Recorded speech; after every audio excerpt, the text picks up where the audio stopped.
Yoann, je te ramène en 2022 quand tu t'es battu à Dana White Contender Series, que tu as gagné et que le grand patron t'a dit que tu avais ta place à l'UFC avec ton contrat. Ouais. Quelle émotion t'habitait à ce moment-là? Ah, c'était incroyable. Là. C'était un sentiment de satisfaction. Là.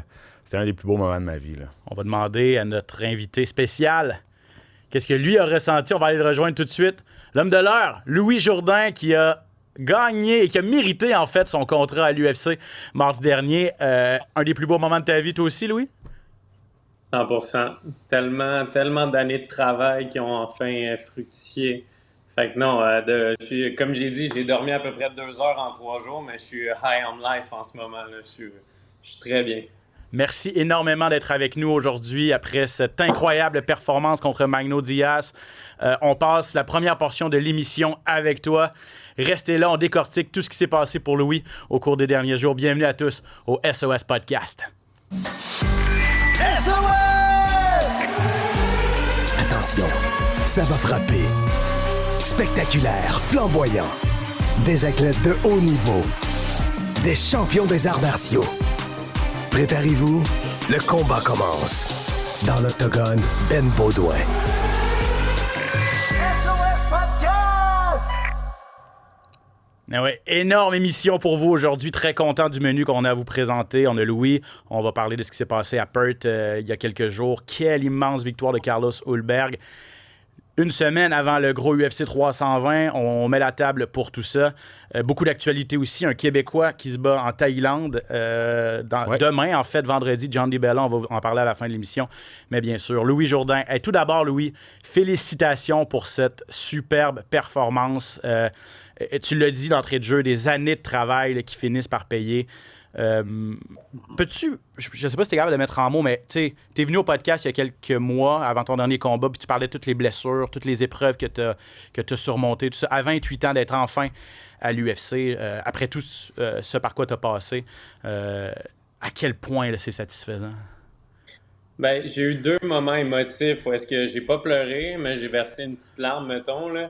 C'était quand j'étais à l'arrière, j'avais tout mon kit, j'étais prêt à rentrer, mon adversaire rentrait, puis là, il faisait jouer mon vidéo sur les écrans où est-ce qu'on voyait moi et Charles qui s'entraînaient, tous mes anciens combats, puis j'ai revu des vieux combats à TKO, puis j'ai vu, on voyait comme tout le cheminement, il parlait de mes blessures, puis là, j'étais comme aïe aïe.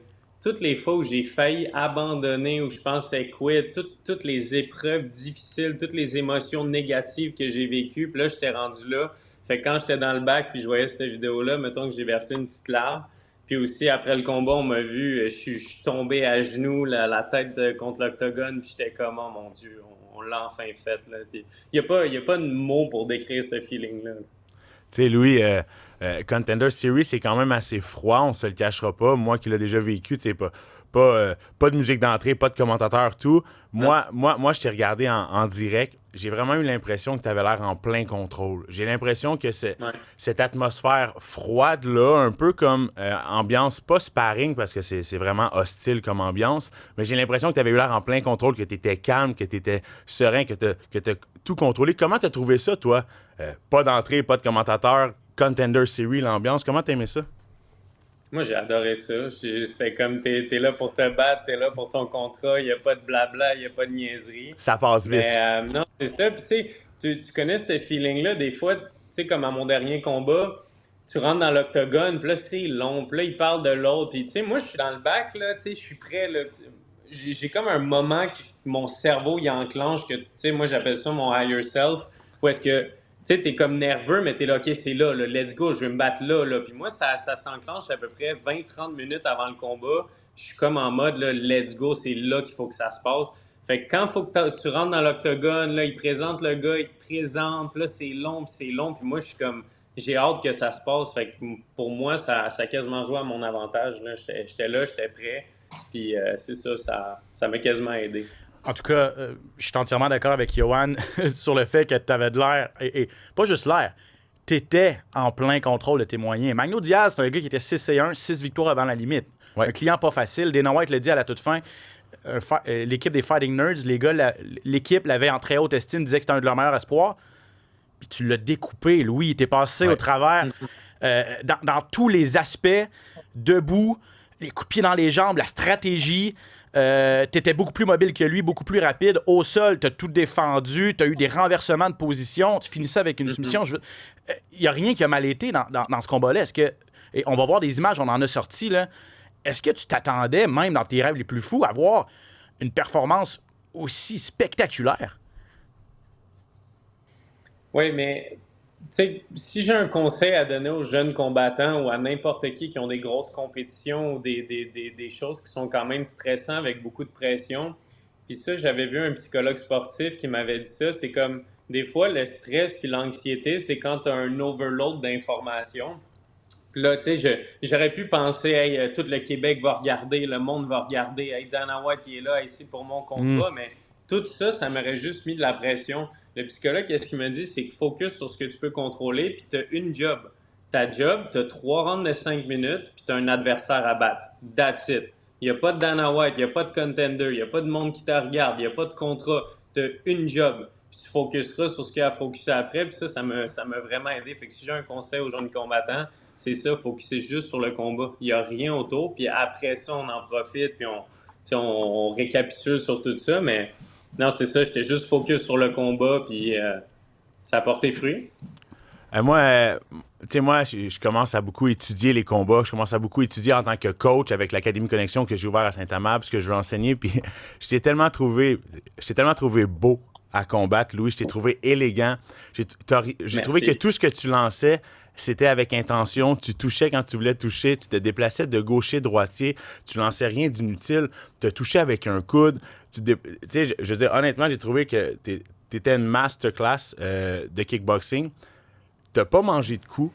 Est-ce que UFC Vancouver, est-ce qu'il y a quelque chose qui pourrait s'ouvrir à toi dans les prochaines semaines, dans les prochains mois? Je l'ai demandé, mais là, il y a un petit problème. C'est que, premièrement, je pourrais vous envoyer une photo de mes pieds. Là. Mes pieds sont bleus, gonflés comme des ballons. J'ai de la misère à marcher.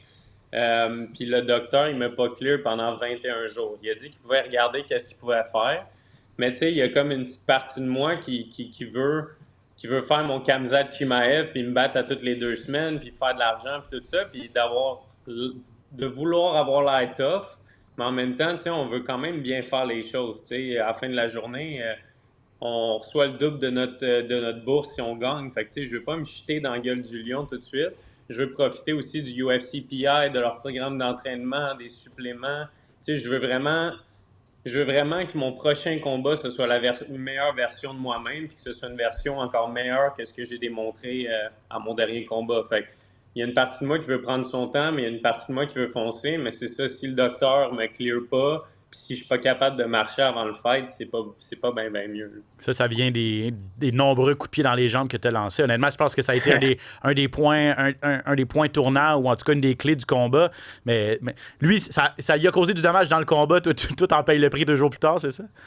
Ouais, on l'a recroisé à l'aéroport, puis il se faisait pousser dans une chaise roulante. Il avait pas l'air... je crois que j'ai mal, mais lui, je crois qu'il avait un petit peu plus mal. Mais même pendant le combat, écoute, je lançais les kicks, puis ça me faisait tellement mal aux pieds, là. Mais t'es sur l'adrénaline, puis ça marchait. Fait que je continuais de le lancer, mais la stratégie aussi, c'était quand il passait en gaucher, je voulais le kicker au corps. Mais chaque fois qu'il allait gaucher, j'avais tellement mal aux pieds que je voulais pas kicker puis pogner son coude puis me le casser encore plus. Fait que, on sait même pas si mon pied est cassé en ce moment. Il est vraiment, vraiment magané. Mais c'est ça. Il y avait mal, mais j'avais mal aussi. Mais quand tu gagnes, c'est pas, ça change plus rien. Yoann, je vais poser une question parce qu'on vient de voir, ceux qui nous regardent en vidéo, la réaction de Dana White après le combat qui dit, quand tu réussis à finir ton adversaire, tu lui passes la soumission, il dit « wow », tu sais. Il est impressionné. Puis les commentaires, quand tu as écouté ses commentaires, puis qu'il a dit que c'était un chef-d'œuvre, que c'était une classe de maître, et comme je le disais tantôt, que tu es passé au travers sans aucune difficulté d'un des plus beaux espoirs de l'équipe des Fighting Nerds. Quand tu entends ces commentaires-là de celui qui ultimement prend toutes les importantes décisions au niveau de la plus grande organisation au monde, comment tu te sens? Ben écoute, il a dit que techniquement c'est un masterpiece, fait une œuvre d'art, fait que ça j'étais vraiment content. Puis c'est drôle parce que ça a commencé avec le premier combat qui parlait, puis là il a carrément ramassé le gars, il a dit écoute, si tu donnes des performances comme ça, on ne signera pas, puis tu me parles, puis en tout cas il y avait bien des affaires négatives à dire, fait que là j'étais comme oh ok, il est dur Dana White ce soir, puis finalement il arrive à moi, il me dit tout ça. Fait que de l'entendre de lui. Puis aussi, une autre chose, c'est que on est tellement sur l'adrénaline en combat qu'on se rend même pas compte de ce qui se passe. Je me rappelais même plus que je l'avais droppé avec un coude. Je me rappelais même plus que j'y avais lancé un flying knee. Je me rappelais de rien. Même qu'au deuxième round, à la fin du deuxième round, j'étais allé dans le coin et j'ai dit, bon, qui a gagné les 2 rounds? Puis là, Fabio, il a dit, t'as pas gagné les 2 rounds, tu l'as détruit. Là, j'étais comme, OK, c'est bon, mais je m'en rendais même pas compte. J'étais tellement focus sur le prochain round, ma respiration, etc., dans le moment présent, que je m'en rendais pas compte. Puis là, j'ai regardé le combat hier pour la première fois, puis je peux comprendre pourquoi il a dit ça. C'est vrai que c'est un très beau combat, mais c'est ça, moi, j'avais pas grand souvenir du combat. Fait que, tu sais, c'est comme de l'entendre dire ça, c'est encore plus le fun. Moi, ce que je trouve le plus beau dans ce combat-là, c'est que en tant que professionnel, en tant que jeune prospect en ce moment, tu arrives à Contender Series, là, tu vas devoir affronter d'autres jeunes prospects, j'imagine. Tout le monde va regarder ton premier combat à Contender Series. On va regarder c'est qui Louis Jourdain, c'est quoi qu'il a à amener sur la table. Oh my God, t'es tellement difficile à lire. Tu te déplaces gaucher-droitier, ton crochet en contre-attaque sort. Là, t'as sorti un coude, tes kicks ils sortent, le clinch est là. Là, t'as terminé ton combat avec un real naked choke, une soumission. Tu vas être super difficile à décoder. Puis ça, je pense que c'est super gros en ta faveur. Avec ton frère qui est là-dedans, avec Charles.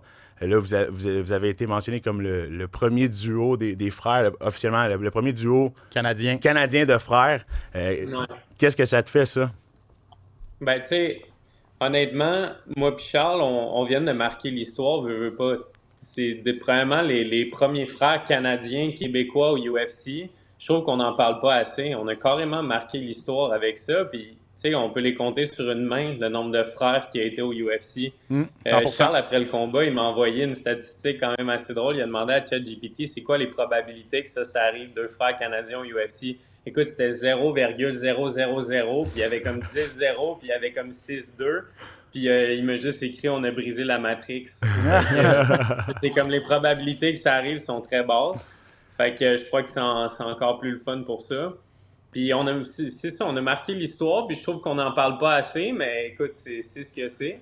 Surtout les médias, je trouve, québécois, je trouve qu'ils n'en parlent pas assez, mais écoute, c'est correct, on va faire du bruit dans les prochaines années. J'ai une belle anecdote aussi. Vous avez parlé de mon coude que j'ai rentré au premier round.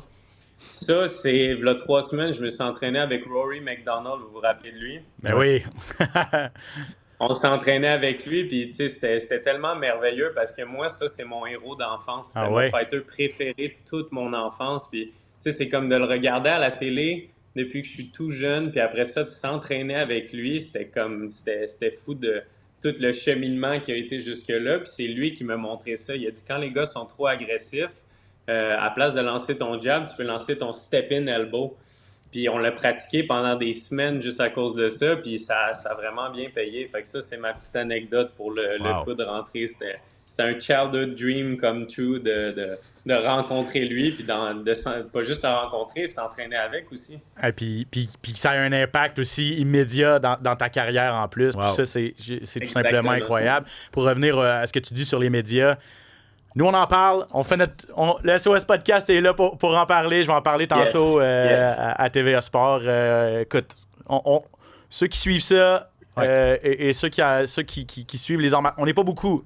Mais on fait notre possible parce que je suis entièrement d'accord avec toi que c'est une page d'histoire. Avant de te laisser partir, un mot sur Charles peut-être. Il était dans ton coin. Je sais que lui est encore en entraînement assez intensif. On va essayer de le recevoir. Si c'est pas avant son combat contre Davy Grant, ça va être après. Mais je suis confiant. Je vais essayer de lui parler pour l'avoir soit la semaine prochaine ou l'autre au podcast. Mais comment ça se passe avec Charles? Tu es avec lui pratiquement tous les jours là, en vue de son combat contre Davy Grant, qui risque d'être le combat peut-être de la soirée à Vancouver, honnêtement. Mm-hmm. Charles, il a tellement évolué depuis son dernier combat, depuis ses 2 derniers. Depuis, en fait, sa défaite contre Jean Silva, il a tellement évolué. Puis je le vois au gym, là, on fait venir des sparring partners de partout, puis il les allume. Là. Charles, il est dans la meilleure shape qu'il a jamais été de toute sa vie. Il est lean, il est rip. La technique est là. Il s'entraîne beaucoup avec Joe Valtellini pour sa technique. Il est un champion du monde de kickboxing. C'est vraiment la meilleure version de Charles que vous allez voir. À 135, c'est un bon combat pour lui. Fait que c'est ça va être la meilleure version de Charles que vous allez voir, puis c'est sûr qu'il va gagner. OK. Oui, Charles, mais on a assez parlé de Charles. On va encore parler de Louis. Louis, c'est qui tu veux? C'est qui tu veux affronter? Oh, là? la question. C'est qui que tu voudrais, là? Mettons, là... Parce que, mettons qu'on se dit, il y a beaucoup de jeunes prospects, c'est pas tout le monde qui connaît les prospects. On va parler d'un vétéran. Y a-tu un nom que t'aimerais affronter? Un vétéran qui est encore là, un gars qui a un nom que t'aimerais affronter? Ou un rêve, tu sais. Charles dit souvent, ou un gars comme Cobb Swanson, bon, le train passé parce que Cobb est à la retraite, mais il a toujours dit qu'il aurait aimé ça l'affronter. Est-ce qu'il y a un gars comme ça là, qui... il pense, là. Ben, si ça serait juste de moi, j'aimerais vraiment ça me battre contre Sean O'Malley. Là. Parce qu'il est tellement grand, il y a des petites cannes. Puis là, je me disais, hey, si je kick ses tibias, là, il va pas aimer ça. Puis là, j'essaie d'éviter son one-two. Puis ça serait un gros combat pour moi. Mais tu sais, de toute façon, je vais devoir passer par le début de la division en bas du top 15. Je vais devoir passer par des gars qu'on connaît pas beaucoup. Ouais. Mais tu sais, c'est ça. Faut que je passe par là. Mais d'ici une couple d'années... c'est sûr que je vais combattre contre des gros noms. Louis Jourdain, peut-être merci. Charles Jourdain un moment donné. Oh là là, ben là... non, commencez pas pour ça. Pour quelques là. Millions, là, écoute, on va simuler le combat, on va dire, OK, je te knock au round 2, puis on split. Ouais, c'est ça. Non, mais honnêtement, Charles l'a dit aussi à la télé mardi, les frères Jourdain prennent d'assaut la division des poids coqs de l'UFC.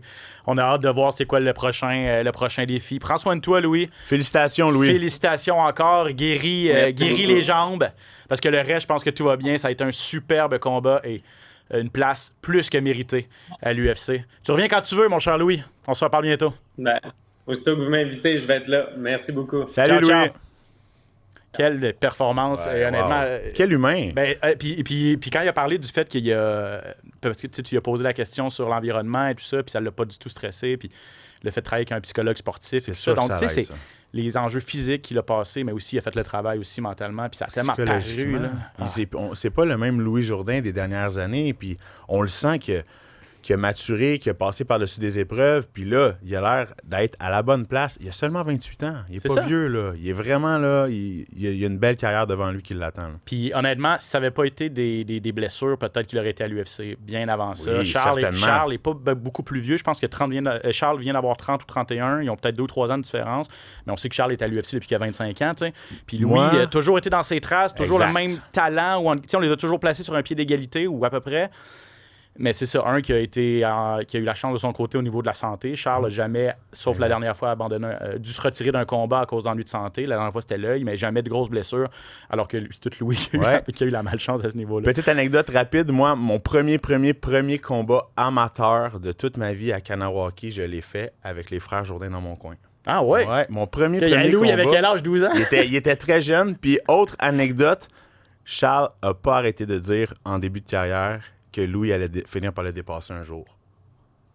Il l'a pas arrêté de le répéter. Il disait toujours que Charles allait un jour, que Louis allait dépasser. Puis tu sais, là, on a arrêté d'en parler un petit peu parce que Louis était un petit peu plus dans l'ombre à cause des blessures, comme on l'a mentionné. Mais là, il revient tranquillement. Fait que très talentueux.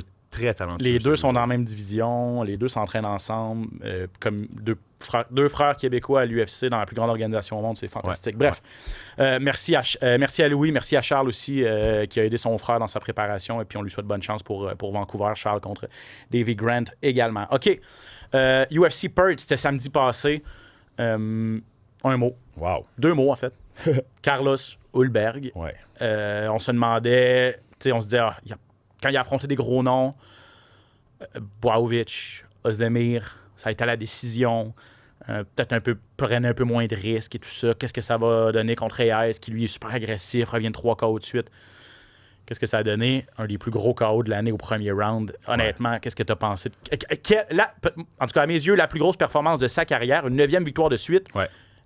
Et le moment qu'il a choisi pour le faire à une semaine du combat de championnat dans sa division, je veux dire, tu peux pas demander mieux que ça. Là. Non, c'était le scénario parfait pour Ulberg. J'ai senti, en commençant le combat, on n'a pas vraiment senti, là, on a senti Ulberg là, qui mettait la pression, puis que Reyes était un peu reculon. OK, peut-être voulait travailler plus en contre-attaque, mais j'ai vraiment senti Ulberg très à l'aise, semblait être à la maison, l'énergie semblait être là, imposant physiquement. Dès qu'il a touché la cible, Reyes n'a pas eu de choix. Là. Il a tombé. Donc, vraiment, on le sentait que Reyes était vraiment à reculons un petit peu plus. C'est une main droite dévastatrice, comme là, vous le voyez pas, ceux qui sont pas en visuel avec nous, là, mais dès qu'il a touché la cible, la force de frappe était dominante. Et oui, c'est une combinaison 1-2, la courte gauche. et la grosse main arrière Exactement. par la suite. Mais c'est l'angle qu'il s'est donné aussi pour aller chercher cette ouverture-là. Et après avoir lancé sa courte gauche, tout de suite revenir avec l'angle vers la droite pour dégager énormément de puissance. C'était une technique. Puis on a vu l'ancien gros kickboxer, puis City Kickboxing, une équipe spécialiste de combat debout également. Exact. C'était une 2 parfaite techniquement. Là. Exactement. Puis on le sait, en arts martiaux mixtes, avec des petits gants comme ça, c'est différent. C'est pas comme en boxe. En boxe, on peut se permettre de lancer un volume de coups qui est très élevé, des combinaisons de 5-6 coups. Mais en arts martiaux mixtes, avec les petits gants, ça prend seulement un coup et le combat est terminé. Donc là, on a vu que même le jab, le premier coup a fait du dommage. Et le deuxième coup a terminé. Donc vraiment, il va être à surveiller. Hulberg, une grosse force de frappe, là, vraiment. Ça va prendre quelque chose d'exceptionnel pour ne pas lui donner immédiatement un prochain combat de championnat. Donc là, je le répète, puis on va faire l'analyse dans 5 minutes là, de Ankalaev Pereira 2 là, pour la ceinture dans cette division-là des mi-lourds. À moins d'un combat épique, d'une guerre de tous les instants et que Pereira reprenne sa ceinture, puis là qu'on n'a pas le choix de donner une revanche immédiate à Ankalaev. Ou à moins, il faut dire que sur la carte principale aussi, il y a Proachka contre Roundtree. Oui. Si ça a une guerre ou si un des deux fait encore plus impressionnant que Hulberg. Mais honnêtement, Hulberg, victoire au premier round, 9 victoires de suite, je le rappelle. Je veux dire, tu peux pas... C'est pas impossible que quelqu'un passe devant lui, mais il a clairement l'ascendant pour une prochaine chance au titre. Là. En fait, c'est que on a déjà tous vu ce bassin-là. Proachka. En combat de championnat. On les a tous vus passer. Là, on a besoin de 109. Même Roundtree était en combat de championnat l'année passée. Exactement, contre Pereira. Oui, ça a été un gros combat, mais c'est Pereira qui l'a remporté. On a besoin de 109, puis Hulberg, en terminant ses combats au premier round de manière spectaculaire comme ça, on ne peut que lui offrir cette chance-là. Puis ce que ça va faire, c'est que ça va seulement mélanger les cartes par la suite. T'sais. Fait que, je pense qu'il se doit d'avoir cette chance-là. Pereira Ankalaev, j'ai hâte de voir, c'est pas donné encore, c'est pas fait. Qui va gagner ce combat-là? Une chose est certaine, Hulberg a démontré qu'il est prêt pour un combat de championnat puis qui est dominant dans la division. Je veux le voir contre les gros noms. Contre Yeri, contre Ankalaev, Pereira, ces gros noms-là. Là. Un mot sur Reyes. On a parlé la semaine passée de son histoire. Il en a parlé lui aussi dans l'entrevue qu'il m'avait accordée du fait qu'il avait frôlé la mort, que c'était vraiment une renaissance pour lui, qu'il avait complètement changé son approche et tout ça, qu'il était... c'est la gratitude là, qui prédominait. T'sais, quand je l'ai vu, je décrivais le combat à TVA Sport. Petit pincement au cœur, par contre, de voir un gars comme ça qui revient de loin et qui finalement retrouve la lumière, retrouve le soleil, subir un KO comme ça fait quand même toujours mal. Là. C'est sûr que ça fait mal. Il a quand même tellement bien rebondi. T'sais, il était sur une belle lancée. Hulberg reste quand même... Il était sur tellement 8 victoires consécutives. Reyes doit... Peut-être va accrocher ses gants, peut-être que non, peut-être va vouloir décider de continuer. Une chose est sûre, Hulberg est le prochain au championnat. Donc, Reyes n'a pas à rougir de cette défaite-là. C'est un KO qui fait, sûr que ça fait mal. Physiquement, ça paraît mal. Mais... Exactement. Mais ça lui enlève pas les dernières victoires qu'il a eues. Là. Est-ce qu'il va être en mesure de rebondir de cette défaite-là? C'est sûr que c'est une défaite qui fait mal, oui, ça c'est certain. Qu'est-ce que tu as pensé de Jimmy Crute contre Ivan Ersland? C'était la demi-finale. Puis Jimmy Crute aussi, devant ses partisans australiens, est allé chercher une autre grosse victoire là, par soumission. Toujours des gros spectacles avec Crute, mais il mange énormément de coups. Oui. Il mange des coups.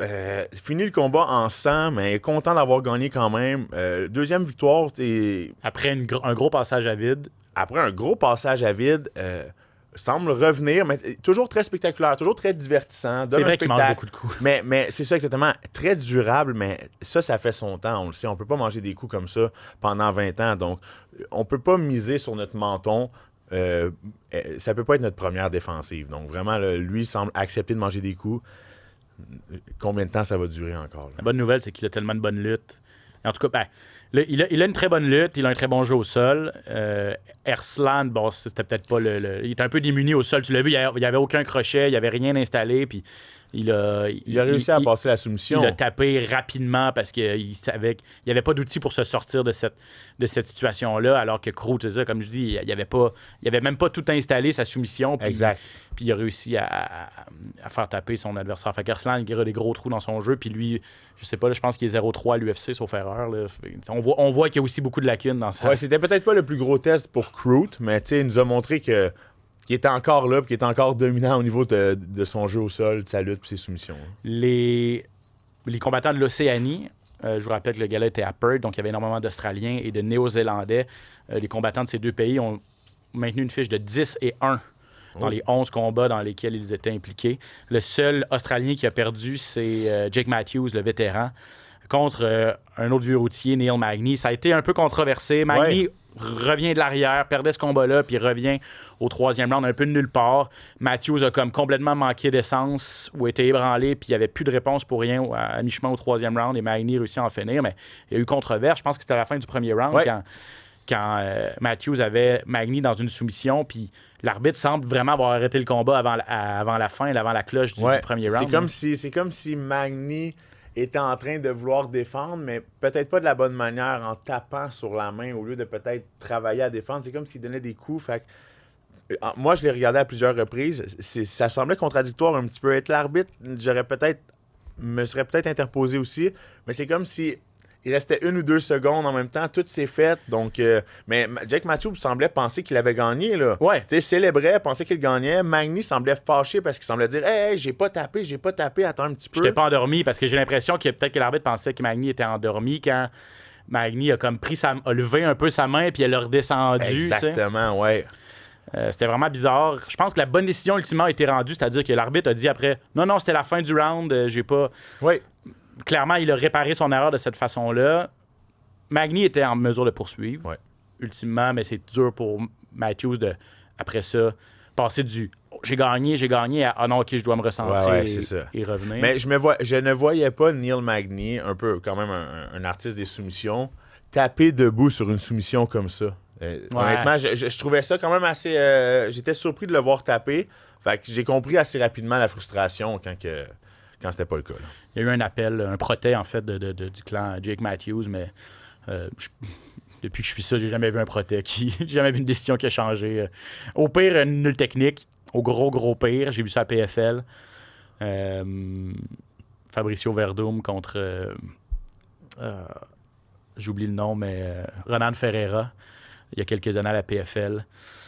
Mais c'est très très rare. Puis je pense que Matthews, cette défaite-là est faite pour rester à son dossier, malheureusement pour lui. Tom Nolan, un Australien, est allé chercher une 4e victoire de suite. Il est allé chercher un boni de performance en plus pour son étranglement arrière contre Charlie Campbell. Et Branko Pericic, c'est un Australien aussi, mais il s'entraîne à Auckland City Kickboxing, un des partenaires de Sterling qui était sur la carte, d'Adesanya, de Hulberg qui était en finale. Quel beau combat, lui aussi, à ses débuts à l'UFC. C'est un gars qui a toute une histoire, a été sans abri, est arrivé au gym, dormait sur le plancher du gym, dormait dans sa voiture pour être un partenaire d'entraînement d'Israël Adesanya, puis réussit ses débuts à l'UFC avec un boni de performance contre Elisha Ellison chez les lourds. Donc, non à retenir, Brando Pericic. Voilà pour l'UFC Perth. UFC 320 cette fin de semaine, ça se poursuit. Là, on est parti. Le mois de septembre a été tranquille à l'UFC, mais on est parti, je pense, pour 8 semaines consécutives avec des galas. Et du côté de Las Vegas, cette fin de semaine, télé à la carte, UFC 320, 2 combats de championnat chez les mi-lourds. La revanche entre Magomed Ankalaev et Alex Pereira. Et chez les poids coqs, Merab Dvalishvili défend sa ceinture pour la 3e fois en 2025 contre Corey Sandhagen. Il y a d'autres gros combats sur la carte, mais tout d'abord, la finale. Ankalaev-Pereira 2.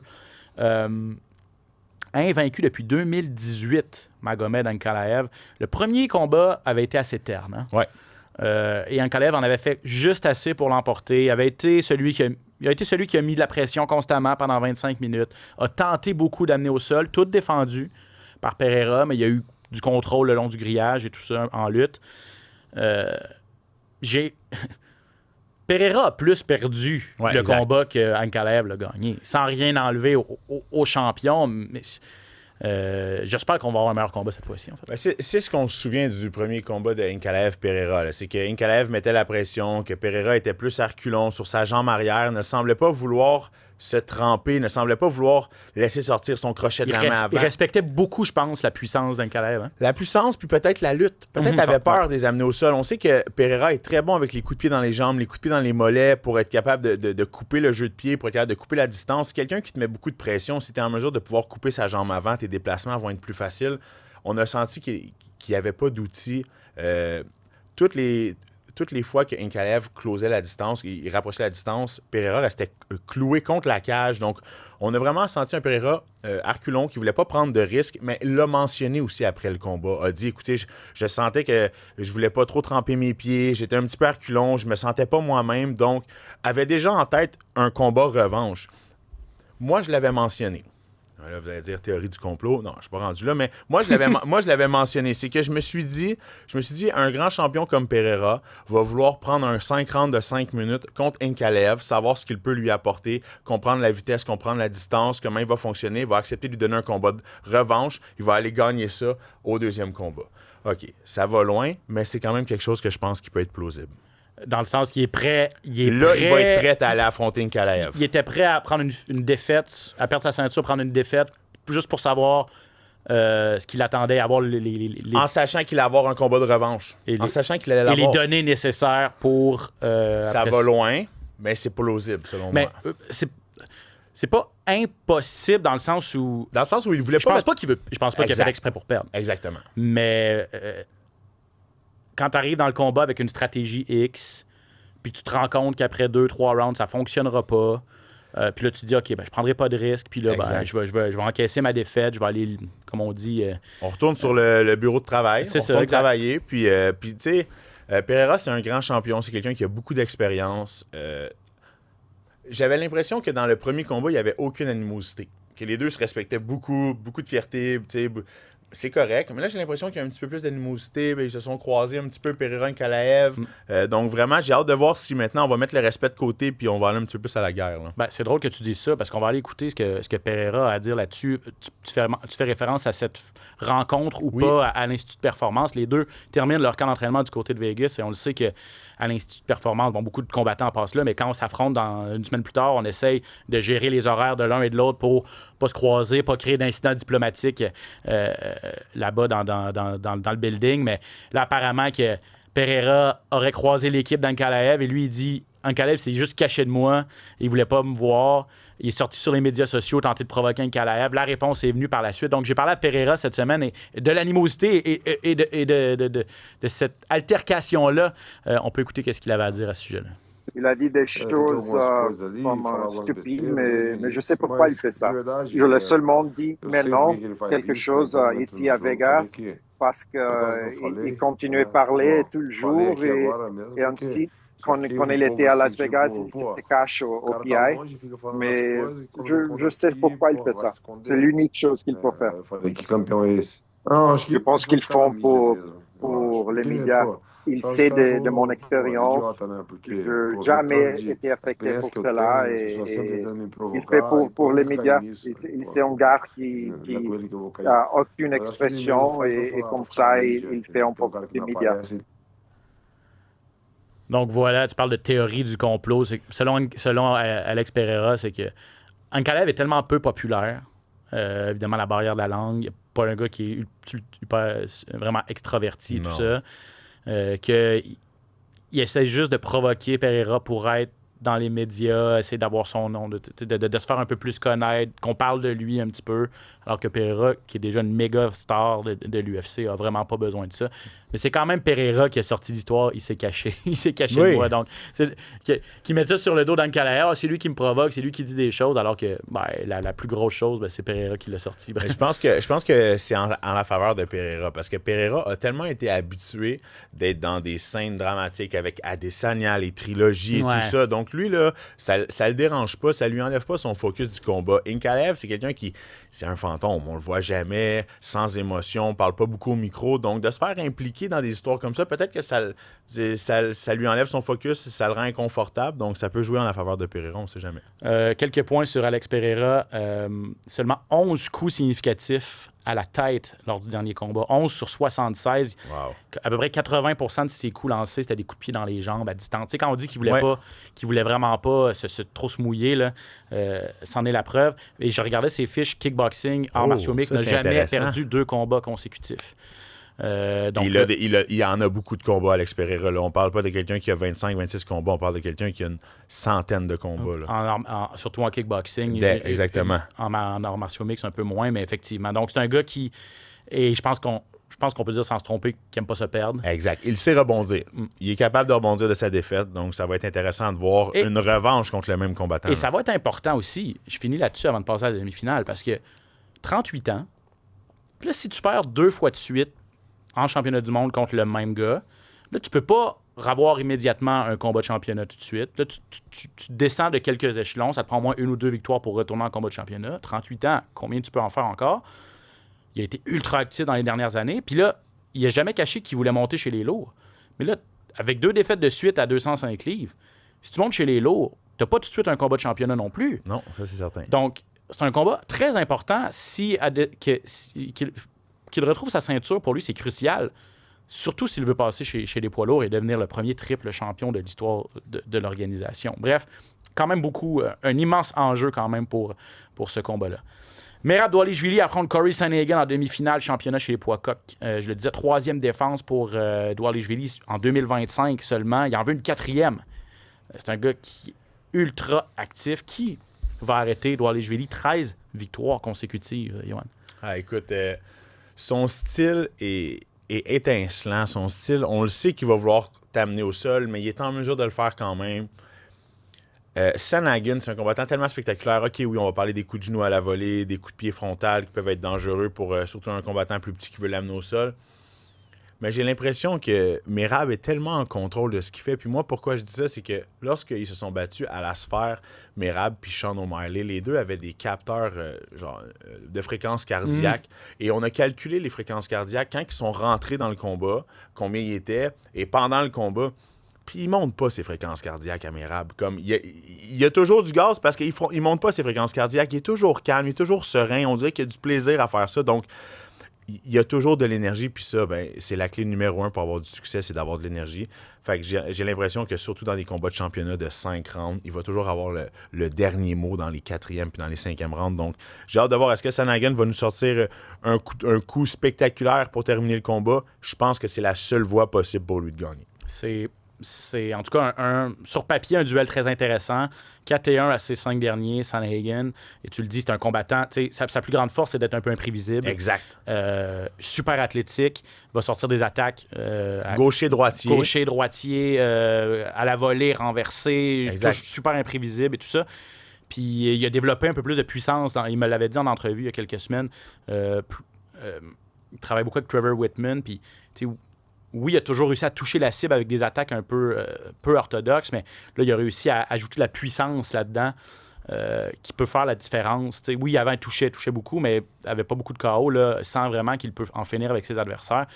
On dit la même chose du côté de Dvalishvili, je ne sais pas si tu as entendu, mais John Wood, son entraîneur, puis lui aussi, Dvalishvili, n'arrête pas de dire qu'il peut gagner par KO. Ouais. Et Sean O'Malley, Dvalishvili 2. En juin dernier, à l'UFC 316, Dvalishvili a fait qu'une bouchée de Sean O'Malley.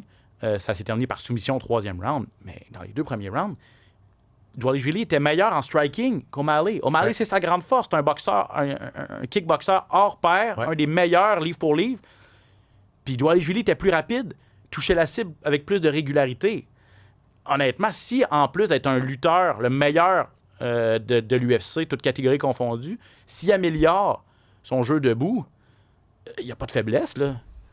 Non, il n'y a pas de faiblesse. Puis comme tu l'as mentionné, c'est qu'il est tellement rapide. Donc, il est toujours une fraction de seconde à l'avance un petit peu. Son volume de coups, il travaille toujours en combinaison. On ne va jamais travailler avec des combinaisons isolées, des coups isolés, un jab direct. Il faut toujours avoir un jab direct crochet, terminer avec un kick, essayer d'aller chercher un corps à corps. Donc, un rythme assez élevé. Donc, c'est ce qui fait que c'est difficile de le suivre. Par contre, si Sandhagen est en mesure d'installer ses mains, de pouvoir installer son jab, puis de boxer un petit peu plus et de travailler en combinaison, ça pourrait être une bonne clé du succès pour lui. C'est sûr que Merab va vouloir couper la distance. Ça, c'est pas un secret. Là. Il est à 3 projections d'atteindre la marque des 100 dans l'histoire de l'UFC, à moins d'une catastrophe. Il y a à peu près une moyenne de 10 par combat. Là.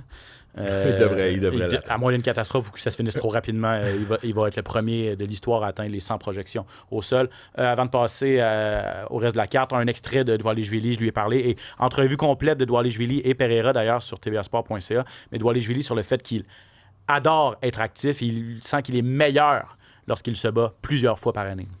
Yeah, I think that's better for me because usually after fight, it's hard when you don't have a fight.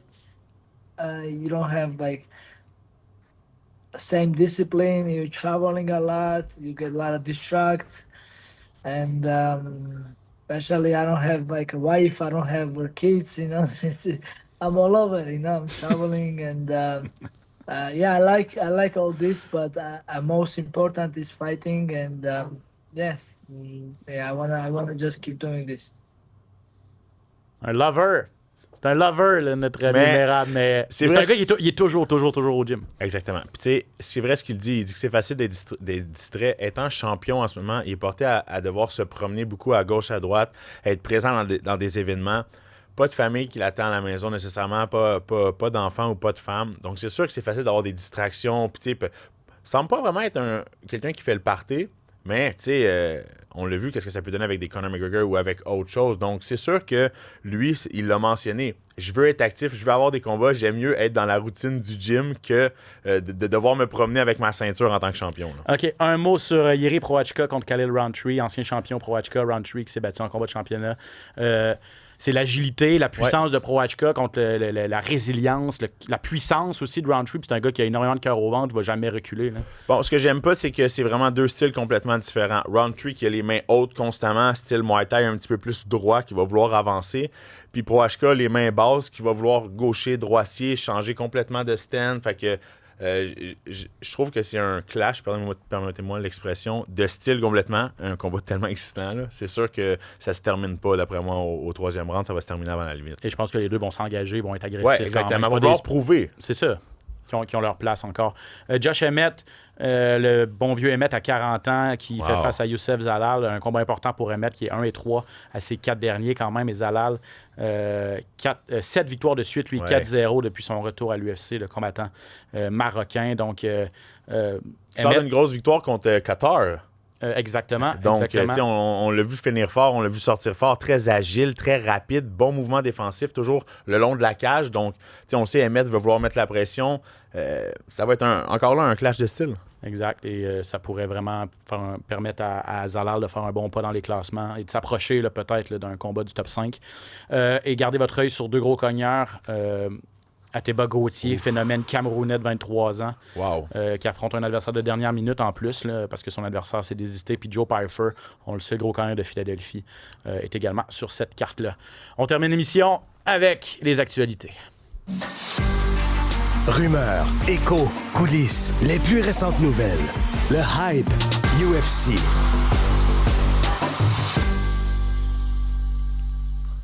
Johan? OK, mais moi, j'ai un petit message à passer super rapidement. Dans le fond, c'était les championnats provinciaux de boxe en fin de semaine. Donc, les gants dorés. Les gants dorés en fin de semaine? C'était les gants dorés de boxe en fin de semaine. Donc, c'était les gants dorés.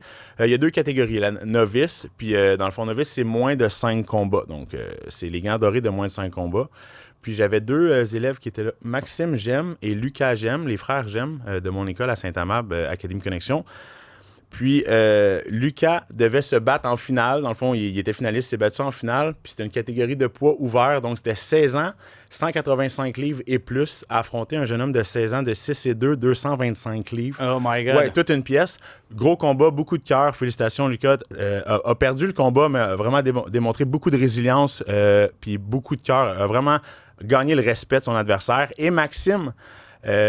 qui a fini champion provincial, qui a gagné ses deux gros combats. Donc, félicitations. Grosse performance de Maxime Gemme, qui est devenu champion provincial en boxe. Et à la base, ces deux jeunes-là sont des combattants de jiu-jitsu brésilien. Okay. C'est des jeunes qui se spécialisent dans le jiu-jitsu brésilien depuis 3 ans avec l'Académie. Donc là, de les voir se développer en boxe, éventuellement, veulent avoir un avenir dans le MMA. Seulement 13 ans et 16 ans. Très prometteur. Maxime et Lucas Gemme, félicitations les gars et félicitations coach. Merci. Bravo. Jonathan DiBella est le combattant québécois le moins connu peut-être du Québec, mais c'est un grand champion de kickboxing. C'est un gars de Montréal, italo-canadien.